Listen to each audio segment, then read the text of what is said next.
বেশি পটালে কিছু পাওয়া যায় না, এখন পর্যন্ত কিছু পাইনি, কিন্তু অনেক দামি দামি গাড়ি এক্সপেক্ট করেছিলাম। আচ্ছা, আমার নতুন একটা ধারাবাহিক তেলছাড়া পরোটা, সেটা বাচ্চাঙ্গায় খুব শীঘ্রই আসছে, যেটার পরিচালনায় আছে কচি খন্দকার ভাই, আমাদের সবার খুব পছন্দের। আরেকটা আসছে দীপ্তর স্পেশাল, আমি দেশের বাইরে ছিলাম, মাত্র দেশে এসে আমি এই নাটকটা জয়েন করেছি, সেটা হচ্ছে রূপনগর। সো রূপনগরে আমি একদম ভিন্নভাবে আসছি, আমাকে এইভাবে কখনো কেউ দেখেনি।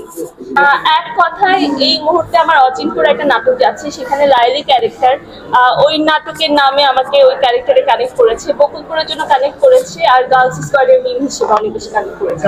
একটাও পাইনি, এটা আপনারা সবাই অলরেডি দেখেছেন। আর সিনেমা ইন্ডাস্ট্রির অবস্থা অনেক ভালো, আমাদের সুপারস্টার সাকিব ভাই যা করছে তাই সুপারহিট। সো ভালো লাগছে, এরকম অনেক ভালো ভালো সিনেমা আগামীতে আমরা দেখতে চাই। ওয়েব সিরিজ আসলে ভালো যদি মন মতো আমি স্ক্রিপ্ট পাই আমি অবশ্যই করব। উৎসব দেখেছি, উৎসব আমার খুব ভালো লেগেছে, তো আমি এই টাইপের কাজ করতে চাচ্ছি সামনে। হ্যাঁ, উৎসবের মতো যদি কিছু হয় আমি অবশ্যই যুক্ত হব। আমি তো লাস্ট 1-1.5 মাসই আসলে হলে গিয়ে সিনেমা দেখা হয়নি, বাট ঈদকে কেন্দ্র করে একটা উৎসবের মধ্যে যদি কিছু আসে সেটার জন্য সবার আগ্রহ অনেক বেশি থাকে। আর সব কাজ তো ভালো হয় না, বাট আমাদের উচিত সব কাজের পাশে থাকা, তাহলে তারা উৎসাহ পাবে।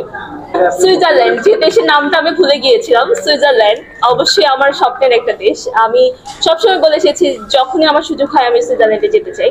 তো সুইজারল্যান্ডে গিয়েছি, আমার সুইজারল্যান্ড ছবির মতো সুন্দর লেগেছে। মজার স্মৃতি না, সবচেয়ে কষ্টের স্মৃতি যেটা করতে হয়, যে ইতালিতে আমরা যে শোটা করতে গিয়েছিলাম, ইতালিতে স্টেজে দাঁড়ানোর সাথে সাথে তুফান এসে আমাদের কুড়িয়ে নিয়ে গেছে। মানে আমি জাস্ট মাইক্রোফোনটা ধরে যখন হ্যালো বাংলাদেশ বলেছি, উপর থেকে দেখে যে সবকিছু উড়ে গিয়েছে, বাইরে থেকে গিয়েছে।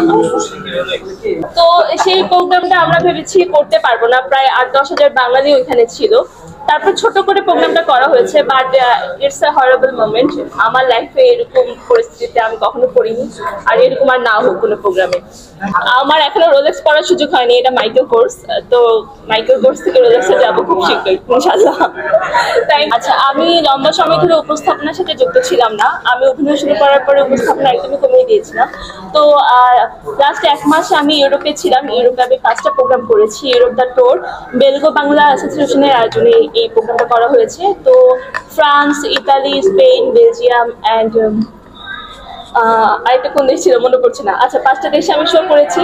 সো বাঙালি যারা ছিল, প্রবাসী বাঙালিরা অনেক ভালোবাসা দিয়েছে, আর দেশের বাইরে গেলে বোঝা যায় যে বাংলা নাটক আদৌ মানুষ দেখে।